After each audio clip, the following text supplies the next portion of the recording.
Hello, good morning students. Shri Siddhi Vinayak educational trust के YouTube channel में आपका हार्दिक स्वागत है।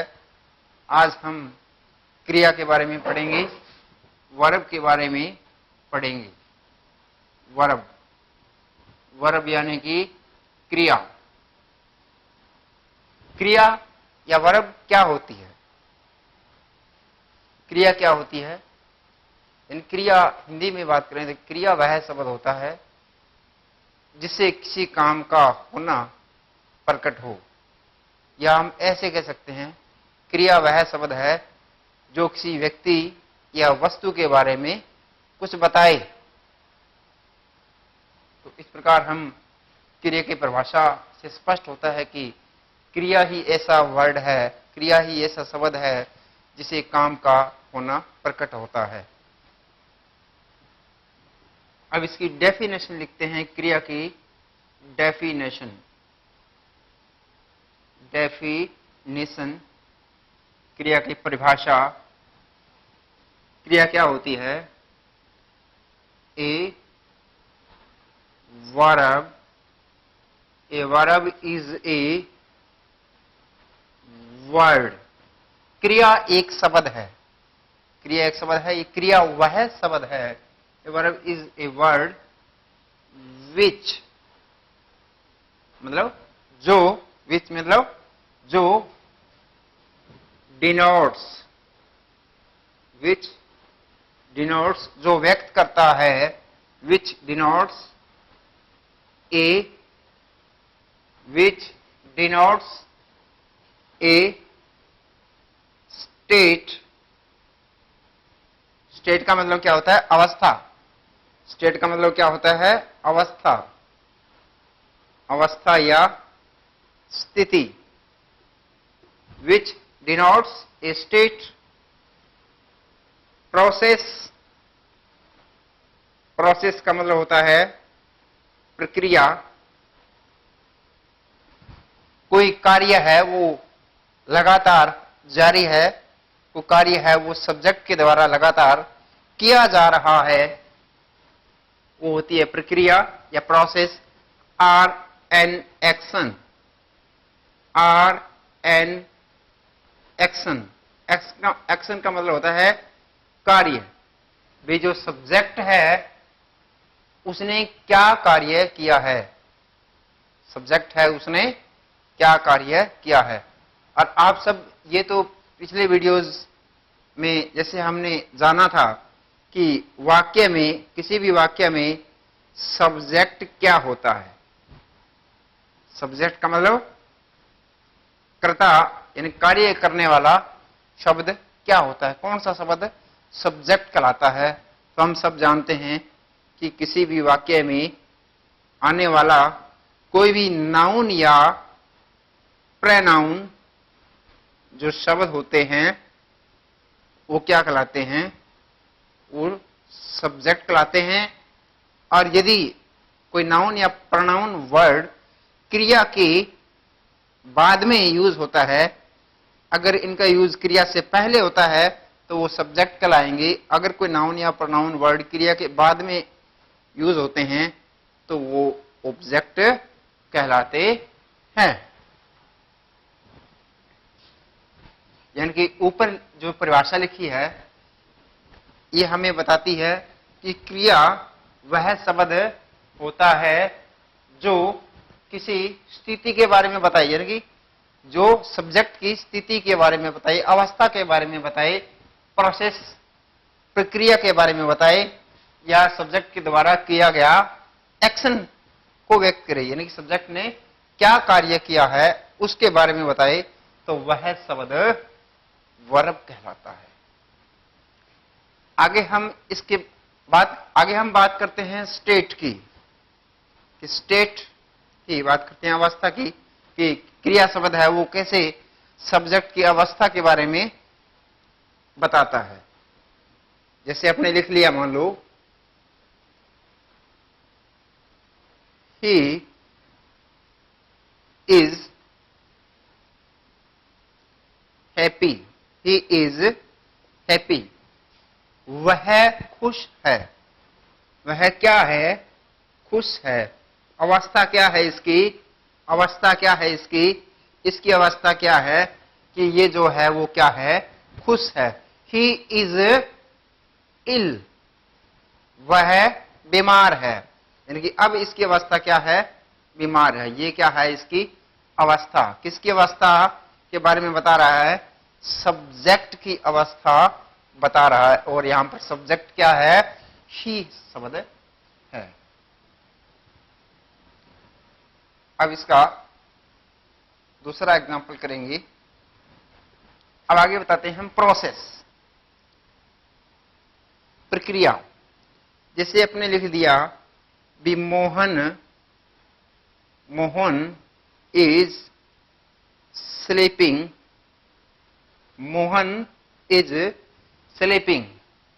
मोहन है जो, मोहन क्या है, जो अपना सब्जेक्ट है वो क्या कर रहा है, स्लीपिंग। यानी कि मोहन क्या कर रहा है, स्लीपिंग, यानी कि सो रहा है। मोहन क्या कर रहा है, सो रहा है। यानी कि सोने की जो प्रक्रिया है वो सब्जेक्ट के द्वारा वर्तमान में जारी है।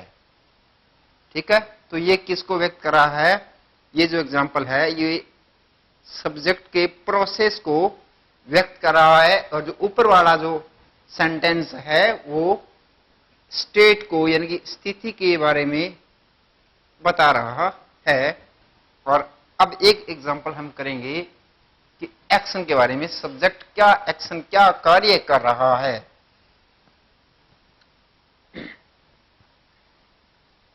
आपने लिख लिया, मान लो we are playing, we are playing football, we are playing football. Subject क्या है, कोई भी नाउन या प्रोनाउन वर्ड क्या होता है, सब्जेक्ट होता है। वी एक प्रोनाउन है, ये सब्जेक्ट है। अब इस सब्जेक्ट के द्वारा कौन सा एक्शन किया जा रहा है, कौन सा कार्य किया जा रहा है, सब्जेक्ट के द्वारा कौन सा कार्य किया जा रहा है, खेलने का कार्य सब्जेक्ट के द्वारा किया जा रहा है। यानी परिभाषा के अनुसार जो शब्द एक्शन को व्यक्त करे, यानी खेलना, यानी कि कार्य को व्यक्त करे, कार्य कौन सा है, खेलना, प्ले। जो शब्द खेलना को व्यक्त करे, कार्य को व्यक्त करे, एक्शन को व्यक्त करे, वह शब्द क्या कहलाएगा, वह शब्द वर्ब कहलाएगा। वह शब्द क्या कहलाएगा, वर्ब कहलाएगा। नेक्स्ट हम बात करते हैं इसके प्रकार के बारे में। नेक्स्ट हम बात करते हैं इसके प्रकार के बारे में भी। वर्ब है वो कितने प्रकार की होती है। मुख्यतः हम वर्ब की बात करें तो वर्ब दो प्रकार की होती है। कितने प्रकार की होती है, वर्ब दो प्रकार की होती है। देखते हैं अपने इसको। There are mainly, there are mainly two kinds of verb. Verb यानी कि क्रिया। मुख्य रूप से, मेनली का मतलब होता है मुख्य रूप से, दो प्रकार की होती है। कौन कौन सी होती है, एक होती है इसमें प्रिंसिपल वर्ब, प्रिंसिपल यानी कि मेन वर्ब, जिसे हम मुख्य क्रिया कहते हैं। क्या कहते हैं, मुख्य क्रिया। और मुख्य क्रिया क्या होती है, मुख्य क्रिया वह शब्द होता है जो वाक्य में अपना अर्थ खुद स्पष्ट करे, जिसका अर्थ वो खुद स्पष्ट करे, वो होती है मुख्य क्रिया। जैसे हम एक एग्जांपल लें तो अपने जैसे पहले लिखा था, जैसे राम इज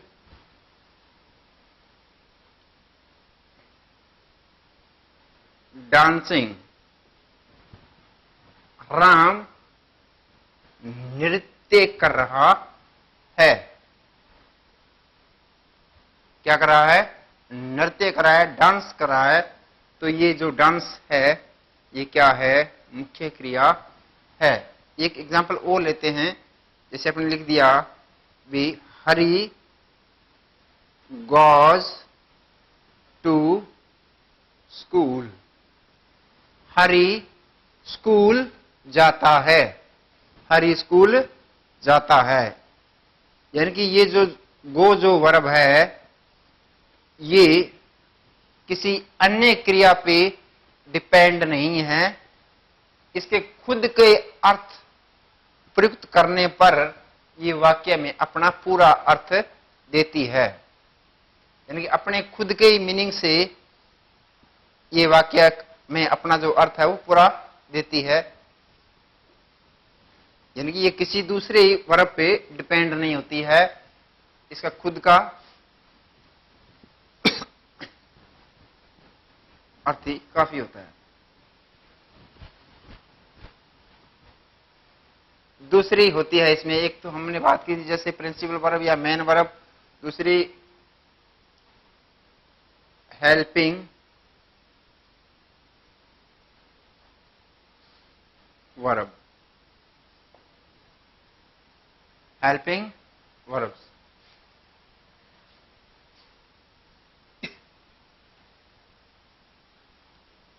सहायक क्रिया।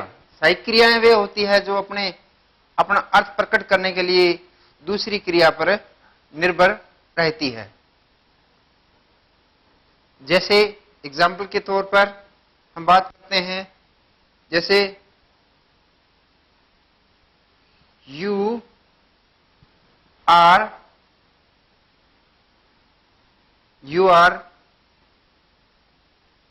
Reading you are reading a book। एक तो ये है। अगर हम इसको ये लिखेंगे you are a book। Are क्या है? हेल्पिंग वर्ब है। एक तो ये वाक्य है यू आर ए बुक, आप एक पुस्तक हो। आप एक पुस्तक हो जिसका कोई अर्थ नहीं निकलता है। इस वाक्य का कोई अर्थ नहीं निकलता है, आप एक पुस्तक हो। इसलिए ये जो हेल्पिंग वर्ब है ये पूरा अर्थ नहीं दे रही है। अपने अर्थ को प्रकट करने के लिए इसको एक अन्य वर्ब की जरूरत है, वो प्रयोग करके ये इसका अपना खुद का अर्थ होगा। जैसे इस वर्ब ने अन्य वर्ब का सहारा लिया रीड का, तो you are reading a book, आप एक पुस्तक या आप कोई पुस्तक पढ़ रहे हो। आप कोई पुस्तक पढ़ रहे हो। तो ये जो वाक्य है वो पूरा अर्थ दे रहा है। तो ये स्पष्ट होता है कि जो हेल्पिंग वर्ब्स होती है उनका खुद का पूर्ण अर्थ नहीं होता है। यानी कि वो अपना अर्थ स्पष्ट करने के लिए दूसरी क्रिया पर निर्भर रहती है। अब हम बात करते हैं कि हेल्पिंग वर्ब्स कौन कौन सी होती है और मेन वर्ब्स कौन सी होती है, या हम कह सकते हैं हेल्पिंग वर्ब की पहचान कैसे होगी और मेन वर्ब की पहचान वाक्य में कैसे होती है।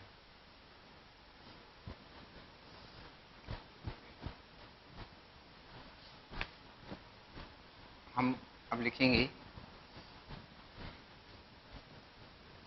पहले हम देखते हैं भी वाक्य में अगर किसी वाक्य में कोई वर्ब आई है तो हम कैसे पता लगाएंगे भी ये वर्ब हेल्पिंग वर्ब है या मेन वर्ब है।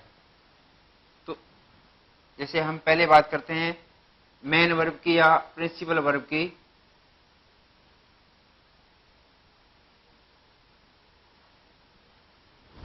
अभी जैसे हमने अभी पढ़ा कि मेन वर्ब वो होती है जो वाक्य में अपना खुद का अर्थ स्पष्ट करती है।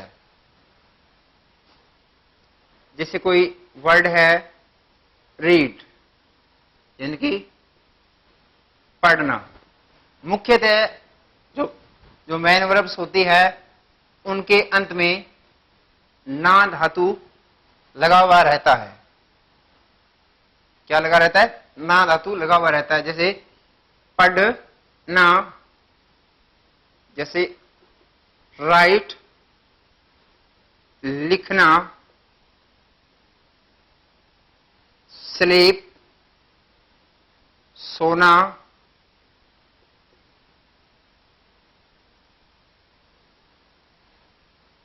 जैसे आपने लिख दिया मान लो स्विम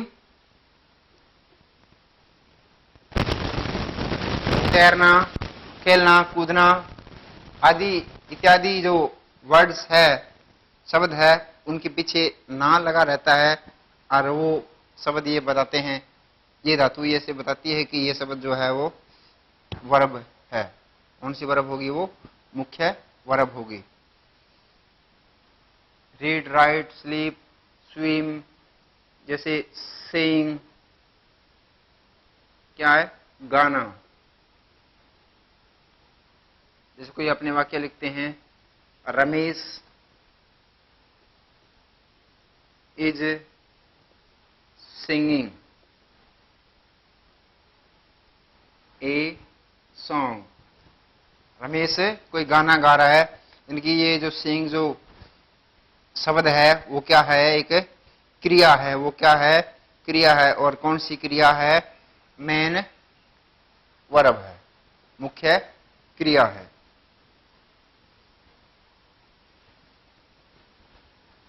अब हम देखते हैं कि हेल्पिंग वर्ब्स कौन सी होती है।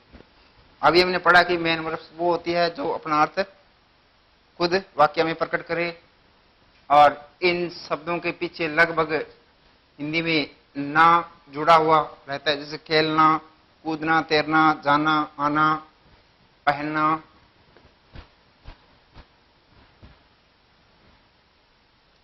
हेल्पिंग वर्ब्स, हेल्पिंग वर्ब्स यानी कि सहायक क्रियाएं, सहायक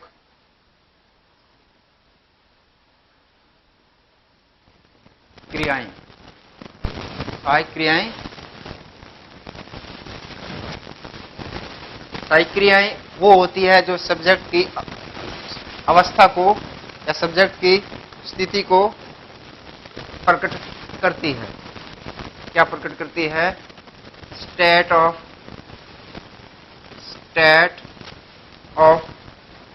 सब्जेक्ट, यानी कि सब्जेक्ट की स्थिति या अवस्था को प्रकट करती है।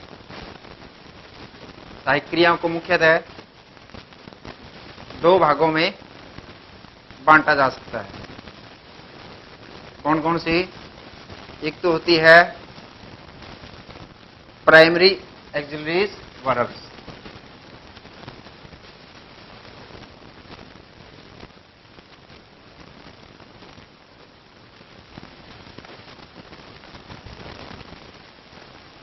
Primary helping verbs. दूसरी होती है मोडाल्स। मोडाल्स जैसे can, could, may, might, should, would etcetera. और प्राथमिक सहायक क्रियाएं कौन कौन सी होती है? ये होती है संख्या में 11 और ये होती है संख्या में 13। टोटल जो हेल्पिंग वर्ब होती है वो संख्या में कितनी होती है? 24, 24।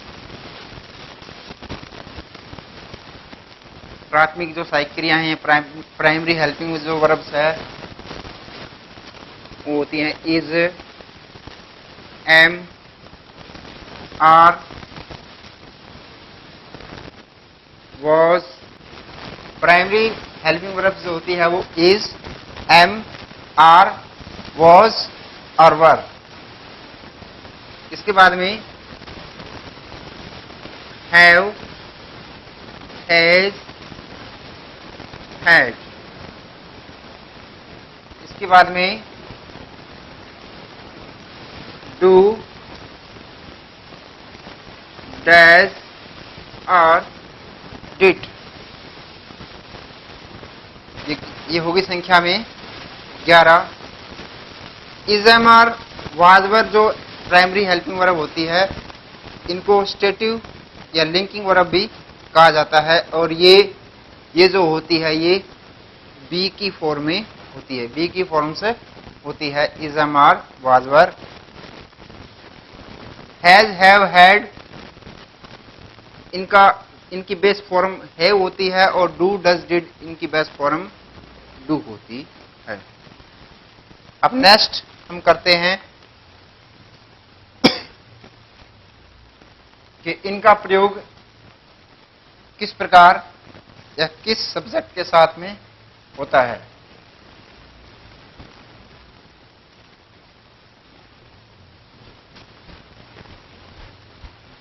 अब हम इनका यूज करेंगे, प्रयोग देखते हैं।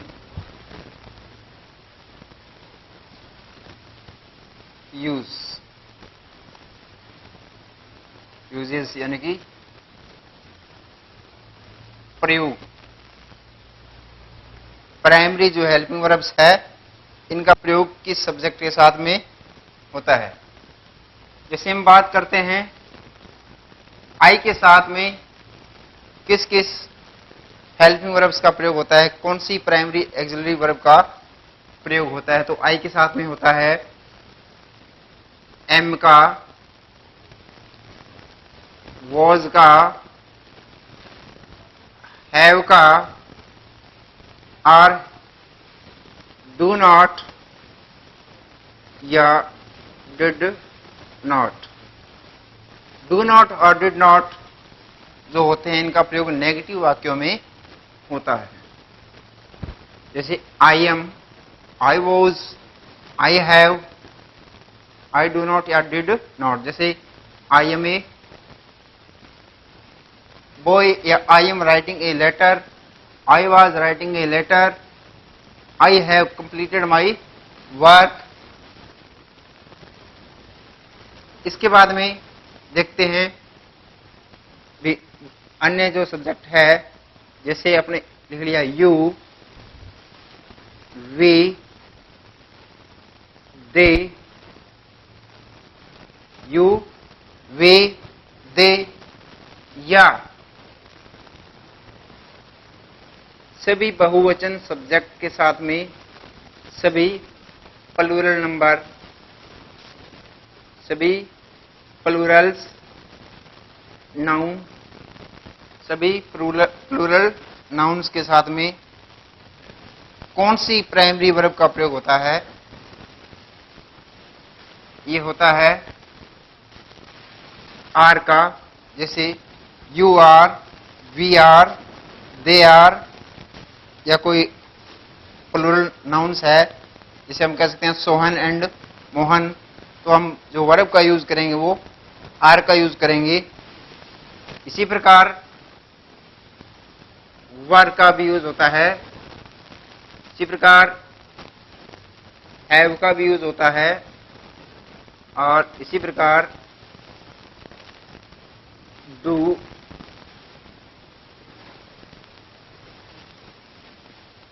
नॉट या डिड नॉट का भी यूज होता है।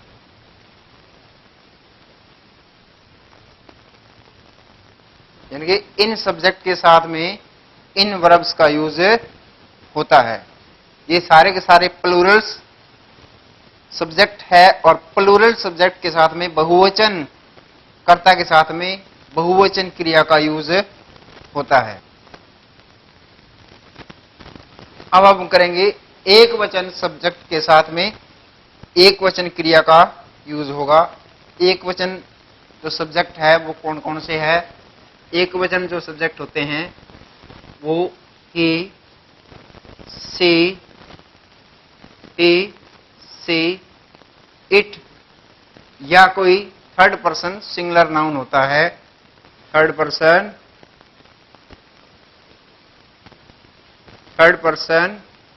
सिंगुलर नाउन,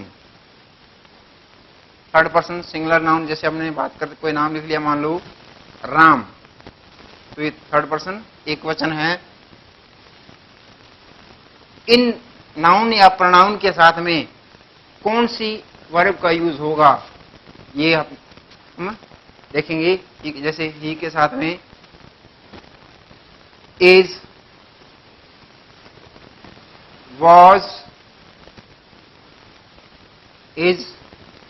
was, हैज, और नेगेटिव वाक्यों में डज नॉट, और पास्ट टेंस में सभी के साथ में डिड नॉट का यूज होता है।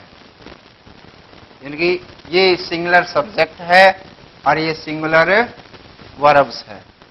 तो इनसे स्पष्ट होता है कि प्लूरल सब्जेक्ट के साथ में प्लूरल्स वर्ब का यूज होता है, सिंगुलर सब्जेक्ट के साथ में सिंगुलर वर्ब का यूज होता है। अब हम नेक्स्ट करते हैं कुछ एग्जाम्पल्स, जिसमें हम ये सीखेंगे कि दिए गए ब्लैंक्स में कौन सी वर्ब का यूज होता है। अभी हम कुछ सेंटेंस लिखेंगे, उसमें हम वर्ब भरेंगे। जैसे कोई सेंटेंस लिख लिया,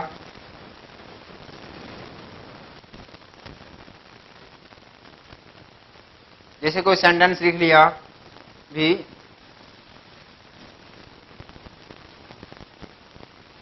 दे ब्लैंक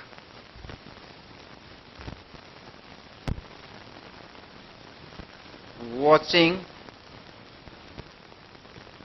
टीवी, और ब्रैकेट में कोई वर्ब आ गई, जैसे इज, या आ गया इसमें आर, या इसमें दे दिया मान लो एम। तो तीनों जो वर्ब है ब्रैकेट में ऑप्शन के रूप में, उनमें से हम यहाँ ब्लैंक के अंदर, रिक्तस्थान के अंदर कौन सी वर्ब का यूज करेंगे। तो जैसा कि हमने देखा कि दे क्या है, दे एक बहुवचन सब्जेक्ट है, और हमने पढ़ा था कि बहुवचन सब्जेक्ट के साथ में बहुवचन वर्ब का यूज करते हैं। तो इधर देखिए बहुवचन वर्ब कौन सी है, इज क्या है, इज तो सिंगुलर वर्ब है, एक वचन है। एम का यूज सिर्फ आई के साथ ही होता है। तो आर क्या है, आर एक क्या है, आर प्लूरल यानी कि बहुवचन क्रिया है, और बहुवचन सब्जेक्ट के साथ में बहुवचन क्रिया का यूज करते हैं। तो इस ब्लैंक के अंदर कौन सी वर्ब आएगी, आर का यूज होगा। इसी प्रकार हम एक और एग्जांपल लेते हैं।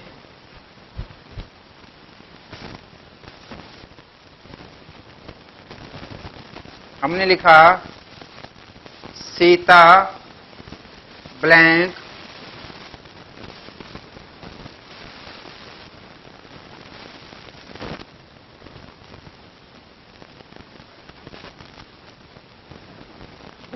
सीता ब्लैंक डांसिंग, ब्रैकेट के अंदर हमने लिख लिया वर्ड, या हमने लिख लिया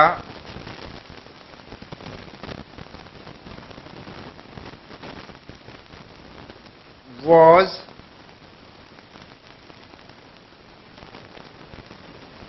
तो देखिए सीता क्या है, अपना जो सब्जेक्ट सीता क्या है, एक सब्जेक्ट है, और सब्जेक्ट का हम क्या देखते हैं, हम सब्जेक्ट का देखते हैं पर्सन और नंबर यानी कि वचन देखते हैं। ये कौन सा वचन है, सीता एक वचन है, और पर्सन कौन सा है, ये थर्ड पर्सन है। कौन सा पर्सन है, सीता थर्ड पर्सन एक वचन है।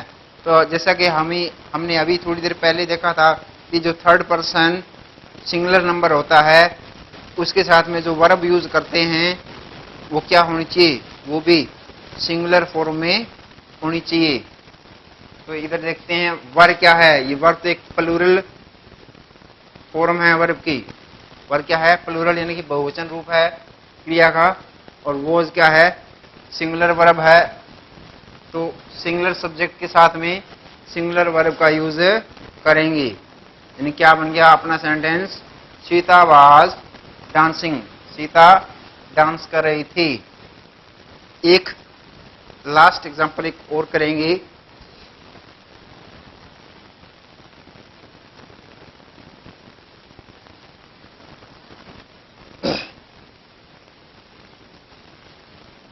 I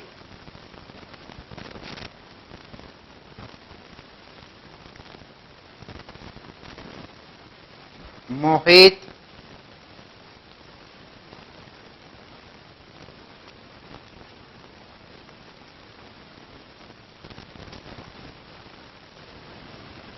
doing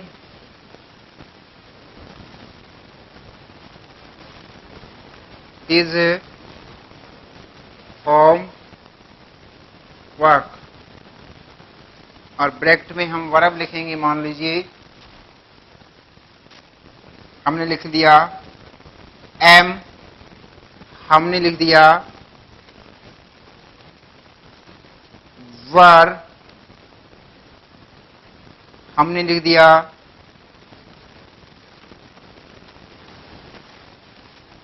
is. तो सबसे पहले हम क्या देखते हैं, वाक्य क्या क्या देखते हैं, सब्जेक्ट देखते हैं। सब्जेक्ट क्या है, मोहित, यानी कि इससे स्पष्ट होता है सब्जेक्ट क्या है, नंबर, एक वचन है, और ये थर्ड पर्सन है। क्या है, थर्ड पर्सन एक वचन है, और ये एक वचन है इसलिए ये एक वचन के साथ में यानी सिंगुलर सब्जेक्ट के साथ में सिंगुलर वर्ब का यूज होता है, सिंगुलर वर्ब का यूज होता है। यहां पर सिंगुलर वर्ब कौन सी है, इज। एम भी क्या है, सिंगुलर है, लेकिन एम के साथ में हमेशा किसका प्रयोग होता है, आई का यूज होता है। वर्ब क्या है, वर्ब तो प्लूरल वर्ब है, प्लूरल है वर्ब। तो इज क्या है, सिंगुलर, यानी कि इस ब्लैंक के अंदर इज का प्रयोग होगा। और वाक्य बन गया Mohit is doing his homework, Mohan अपना गृह कार्य कर रहा है। तो हमने आज की वीडियो में हमने ये देखा कि जो वर्ब है उसकी हमने क्या पढ़ी, परिभाषा पढ़ी, वर्ब के प्रकार पढ़े, ये वर्ब कितने प्रकार की होती है, वाक्य में वर्ब की हमने पहचान करना सीख लिया। भी कोई भी वाक्य दिया हुआ होता है उसमें हम वर्ब वाला शब्द कौन सा है कि हम पहचान सकें। तो आज की वीडियो में इतना ही।